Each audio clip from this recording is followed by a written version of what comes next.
அசைக்கப்படுவதில்லை, நான் அசைக்கப்படுவதில்லை, நான் அசைக்கப்படுவதில்லை, நான் அசைக்கப்படுவதில்லை. என் நேசர் என்னோடு இருப்பதனால் நான் அசைக்கப்படுவதில்லை, என் நேசர் என்னோடு இருப்பதனால் நான் அசைக்கப்படுவதில்லை.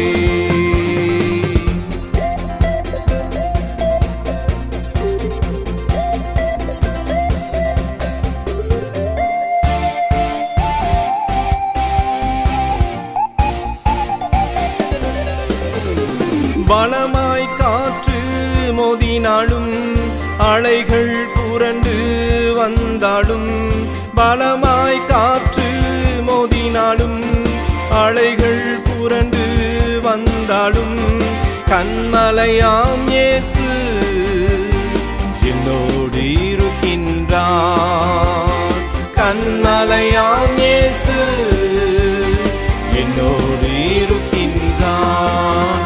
நான் அசைக்கப்படுவதில்லை, நான் அசைக்கப்படுவதில்லை, நான் அசைக்கப்படுவதில்லை, நான் அசைக்கப்படுவதில்லை.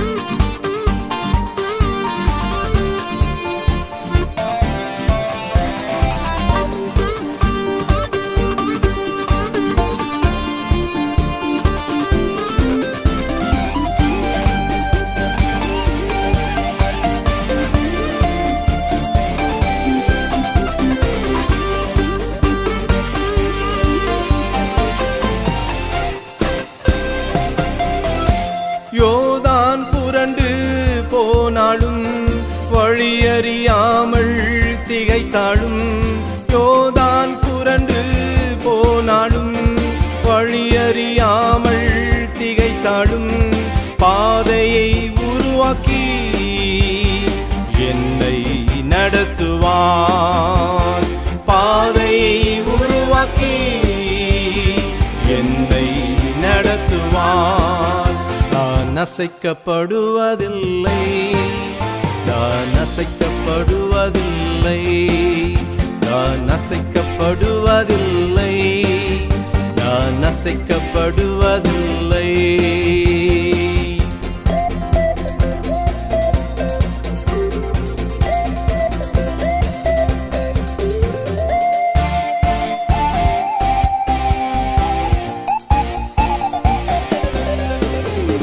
கசந்து போன வாழ்க்கையில் சோர்ந்து நான் போனாலும், கசந்து போன வாழ்க்கையில் சோர்ந்து நான் போனாலும், நேசர் கரமுண்டு பிடித்து உயர்த்துவார், நேசர் கரமுண்டு பிடித்து உயர்த்துவார்.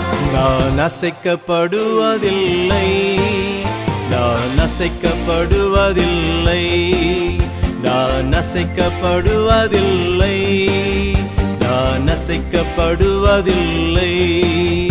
என் நேசர் என்னோடு இருப்பதனால் நான் அசைக்கப்படுவதில்லை, என் நேசர் என்னோடு இருப்பதனால் நான் அசைக்கப்படுவதில்லை, நான் அசைக்கப்படுவதில்லை, நான் அசைக்கப்படுவதில்லை, நான் அசைக்கப்படுவதில்லை, நான் அசைக்கப்படுவதில்லை.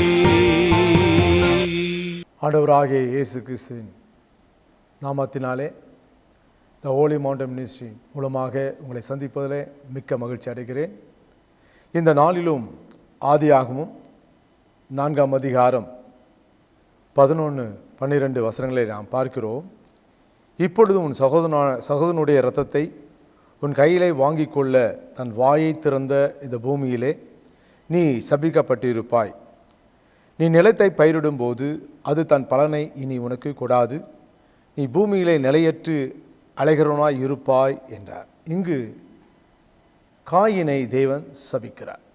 இதை குறித்து நாம் பார்ப்போமானால் அதே ஆதியாகமம் 4ஆம் அதிகாரத்திலே 1 பார்ப்போமானால், ஆதாமுடைய பிள்ளைகள் காயின், ஆபேல் என்று நாம் பார்க்கிறோம். இங்கு காயின்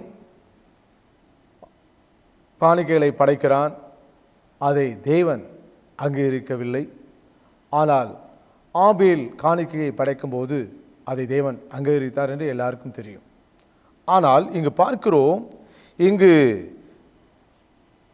காயினுடைய காணிக்கையை தேவன் அங்கீகரிக்காதனாலே அவன் மிகவும் எரிச்சல் உண்டாகி அவன் முகம் நாடி வேறுபட்டது என்று பார்க்கிறோம்.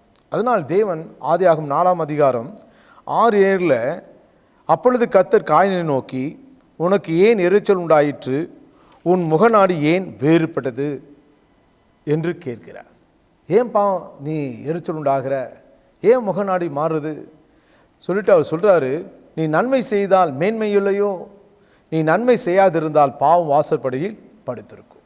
அப்போது நீ நன்மை செய்தால் உனக்கு மேன்மையான காரியம் கிடைக்குமே, நீ நன்மை செய்யாதிருந்தாலே பாவம் உன் வாசற்படியை படுத்து கொண்டே இருக்கும் என்று சொல்லிட்டு அவர் சொல்கிறாரு, நீ நன்மை செய்தால் அவன் ஆசை உன்னை பற்றி இருக்கும், நீர் அவனை ஆண்டு கொள்வாய். பாருங்கள், ஒரு ஆலோசனை கொடுக்கிறாரு.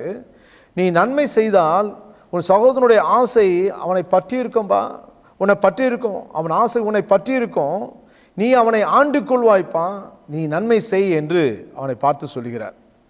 ஆனால் அவன் இன்னும் எரிச்சல் உணவனாய் இருக்கிறான். எபேசியர் 4ஆம் அதிகாரம் 26-27 பார்க்கபடி, நீங்கள் கோபம் கொண்டாலும் பாவம் செய்யாதிருங்கள், சூரியன் அஸ்திப்பதற்கு முன்பாக உங்கள் எரிச்சல் தனிய கடவுது, பிசாசுக்கு இடம் கொடாமல் இருங்கள் என்று நாம் பார்க்கிறோம். இங்கு கோபம் கொண்டாலும் அது பாவம் செய்யாதிருங்கள், சூரியன் அஸ்திபமத்துக்கு முன்பாக உங்கள் எரிச்சல் தனிய கடவுது. அப்போ பார்த்தீங்கன்னா, நீங்கள் கோபம் கொண்டீங்கன்னா ஈவினிங்குள்ளாக என்ன பண்ணோம், நீங்கள் உங்கள் எரிச்சல் எல்லாம் என்னது தணிந்து போகிற அளவுக்கு உங்கள் கோபம் என்னது தணிந்து போகணும். அப்போது அப்படி நீங்கள் தணிந்து போகாமல் இருந்தால் யாருக்கு இடம் கொடுப்போமா, பிசாசுக்கு நாம் இடம் கொடுப்போம். சில பேர் என்ன பண்ணுவாங்க, 1 மாதம் அல்லது 1 வருஷம் கூட என்னது வீட்டில் ஹஸ்பண்ட் ஒய்ஃப் ஒன்றா தான் இருப்பாங்க, பிள்ளைகளோட ஒன்றா இருப்பாங்க, ஆனால் ஒருவர் பேசாமல் இருப்பாங்க. ஏனென்றால் அவர்கள் என்னது எரிச்சல் ஒன்று தனியில், அந்த கோபம் தனியாதனால் என்னது அவர்களுடைய காரியம் அப்படியே இருந்து கொண்டு இருக்கு, பிசாசு இடம் கொடுத்து கொண்டே இருக்கிறார். அதே போல் இங்கே பார்ப்போமானால் காயின் தேவன் சொன்ன வார்த்தைக்கு அவன் கீழ்ப்படியாமல் இருந்ததுனாலே எரிச்சல் அதிகமாகி அவன் பிசாசுக்கு இடம் கொடுக்கிறான். அதனாலே ஆபேல், அவனுடைய சகோதரன் ஆபேல் தனிமையாக இருக்கும்போது அவனை கொள்கிறான். பாருங்க, அந்த எரிச்சல் அது அவனுடைய சகோதரனை கொல்லும் அளவிற்கு மாறிவிடுகிறது. எனவே இந்த நாளிலும் வாழ்க்கையில் எரிச்சல் கோபங்கள் வருகிறதா, அதை நாம் எவ்வளவு சீக்கிரம் நம்முடைய வாழ்க்கையை விட்டு அகற்ற நாம் முயற்சி செய்கிறோமோ அவ்வளவாய் தேவன் நமக்கு நம்முடைய வாழ்க்கையில் நன்மையான காரியங்களை காணும்படி செய்வார். அப்போ ஆதியாகமம் 4:9-10 பார்க்கிறோம். கர்த்தர் காயின் நோக்கி, உன் சகோதரன் ஆபேல் எங்கே என்றார். அதற்கு அவன், நான் அறியேன், என் சகோதரனுக்கு நான் காவலாளியோ என்றான். பாருங்க, இங்கே ஆண்டவர் கேட்கிறார், உன்னுடைய மகன் எங்கே, உன்னுடைய தம்பி எங்கே என்று கேட்கிறார். ஏனென்றால் இங்கு காயின் ஆபேலை கொன்று விடுவதனாலே கர்த்தர் இந்த வார்த்தையை கேட்கிறார். அதற்கு அவன் சொல்றான், என் சகோதரருக்கு நான் காவலாளியோ என்று தேவனை எதிர்த்து பேசுகிறான். அதற்கு அவர், என்ன செய்தாய், உன் சகோதரனுடைய இரத்தத்தின் சத்தம் பூமியில் நோக்கி கூப்பிடுகிறது என்று தேவன் சொல்கிறார். இந்த நாளிலும் நாம் செய்கிற தவறு யாருக்கும் தெரியாது என்று நாம் நினைக்கலாம்.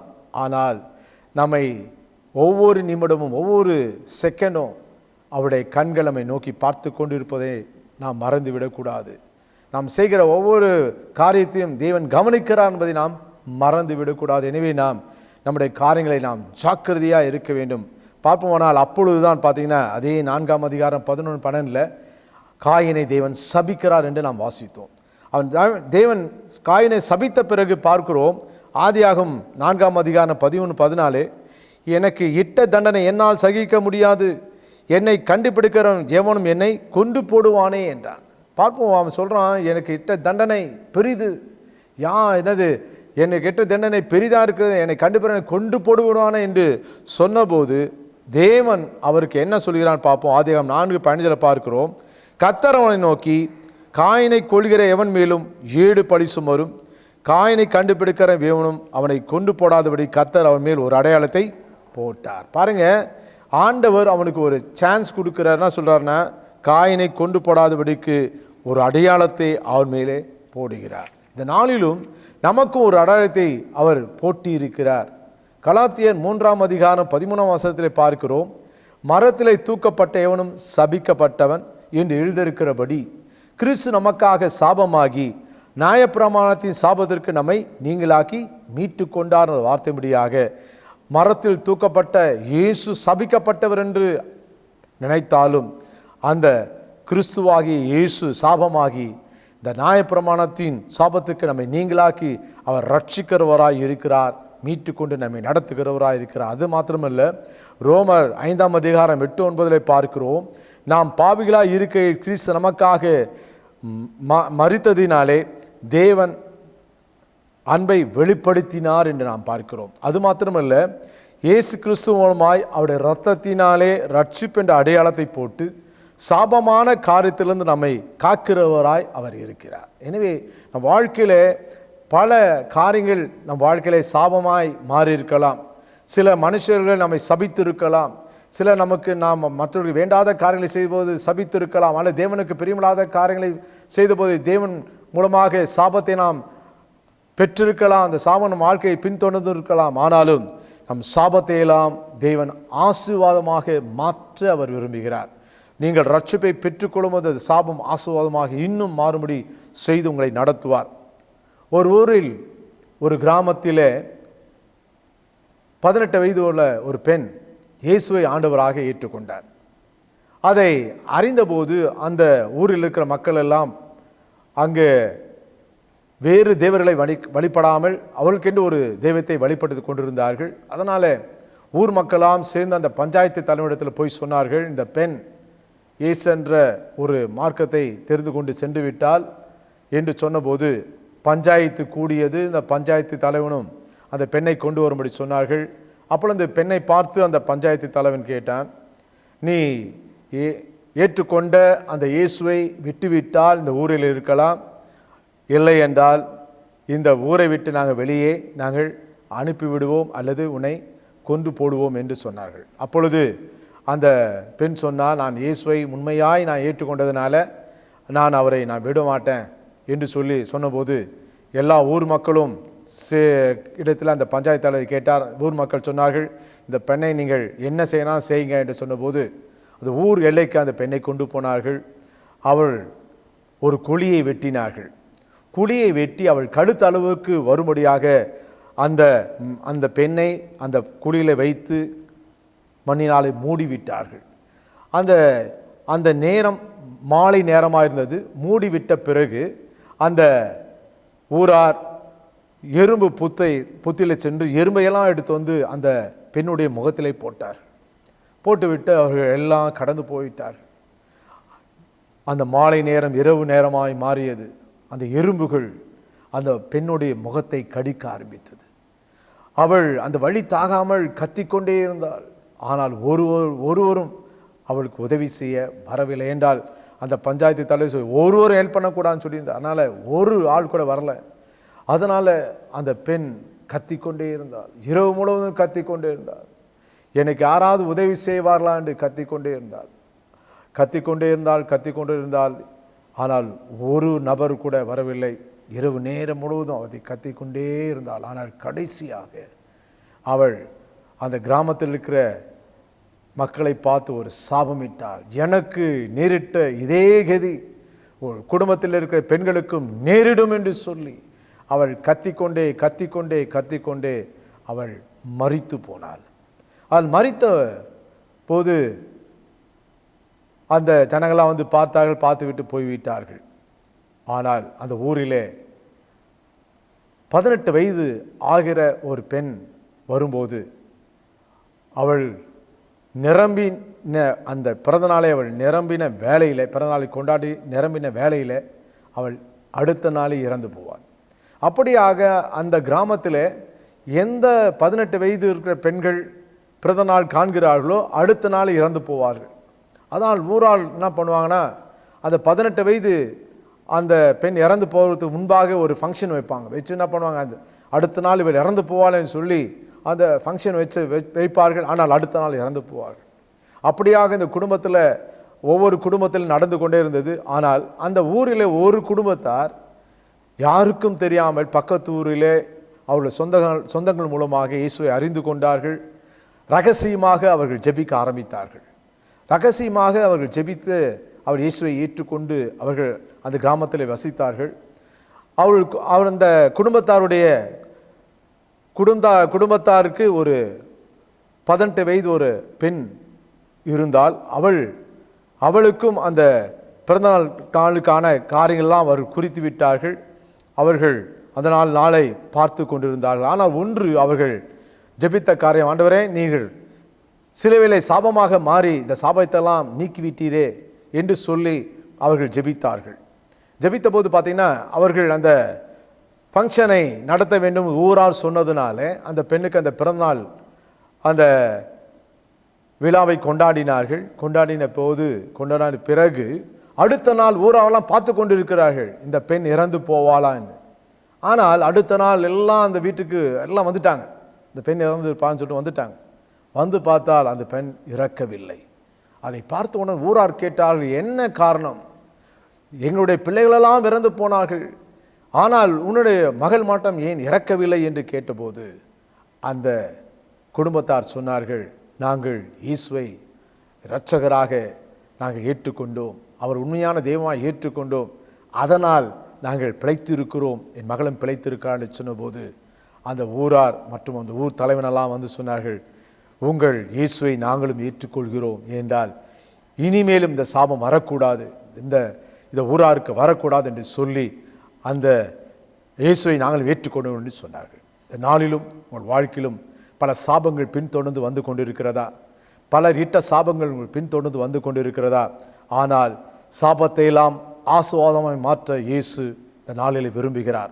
ஒரு குடும்பத்திலே பின்தொடர் வருகிற சாபத்தை எல்லாம் ஆசீர்வாதமாய் மாற்ற இயேசு விரும்புகிறார். எனவே இந்த நாளில் கைகளை உயர்த்தி கண்களை மூடி, ஆண்டவரே என் வாழ்க்கையை பின்தொடர்கிற சாபங்கள் என் குடும்பத்தை விட்டு, என் பிள்ளைகளை விட்டு, என் குடும்பத்தார் விட்டு நீங்கள் செய்யும் என்று நீங்கள் கேட்பீர்களானால் இந்த நாளில் உங்கள் வாழ்க்கையில் இருக்கிற எல்லா சாபத்தையும் ஆசீர்வாதமாக மாற்றுவார். இப்பொழுது நான் கண்களை மூடி இயேசுவை நோக்கி பார்ப்போமா? ஆண்டவரே இந்த நாளிலும் ஆண்டவரே அப்பா, ஆண்டவரே காயின் ஆண்டவரே அப்பா இட்ட சாபத்தை நீக்குவதற்காக அவனுக்கு ஒரு அடையாளத்தை நீ கொடுத்தீர் ஆண்டவரே. அதே போல அப்பா நீர் தாமே எங்களுக்காக ஆண்டவரே அப்பா சிலுவையிலே ஆண்டவரே சாபமாக மாறி நியாயப்பிரமாணத்தின் ஆண்டவரே சாபத்தை எல்லாம் நீக்கினவர், எங்களுக்கு ஆண்டவரே ரட்சிப்பென்ற அடையாளத்தை கொடுத்திருக்கிறீர் ஆண்டவரே. எனவே இந்த நாளிலும் ஆண்டவரே அப்பா ஆண்டவரே பலர் ஆண்டவரே அப்பா கதறிக்கொண்டு எங்கள் சாபத்தினால எங்கள் பிள்ளைகள் மரித்து போகிறார்கள், குடும்பத்தில் ஆசீர்வாதம் இல்லை, எல்லாம் நஷ்டமாய் போய்கொண்டிருக்கிறது என்று கதறிக்கொண்டிருக்கிற ஒவ்வொரு மக்களை கண்ணோக்கி பார்ப்பீராக. ஒரு விசை ஆண்டவரே இவர்களுக்காக மனம் இறங்கி ஆண்டவரே அப்பா ஒரு அடையாளத்தை இவர்களுக்கு போடுவீராக. அந்த ரட்சிப்பென்ற அடையாளத்தை பெற்றுக்கொள்ள நீ உதவி செய்வீராக. அப்பா ஆண்டவரே நீரே இந்த நாளிலே இயேசுசாமி இவளை உதவி செய்வீராக. இவளை பின்தொடர்கிற எல்லா சாபங்களும் இந்த நாளில் விலகி போகட்டும் அப்பா, விலகி போகும்படி செய்வீராக. அப்பா இவளுக்கு ஆண்டவரே பின்தொடர்கிற எல்லா சாபத்தையும் ஆண்டவரே இந்த நாளிலே ஆசீர்வாதமாய் நீ மாற்றுவீராக. மாற்ற வேண்டுமா கேட்கிறோம். அது வல்லமை இப்பொழுதே ஒவ்வொரு குடும்பத்துக்காக கடந்து செல்லட்டும். எல்லா சாபத்தையும் ஆசீர்வாதமாய் இந்த நாளிலே மாற்றுவீராக. மாற்றி நீரே ஆசீர்வதிப்பீராக. ஆசீர்வதியும் இயேசுவின் நாமத்தில் ஜெபிக்கிறோம் ஜீவனுள்ள பிதாவே, ஆமென் ஆமென். கர்த்தர் தாமே உங்களை ஆசீர்வதிப்பதாக. God bless you.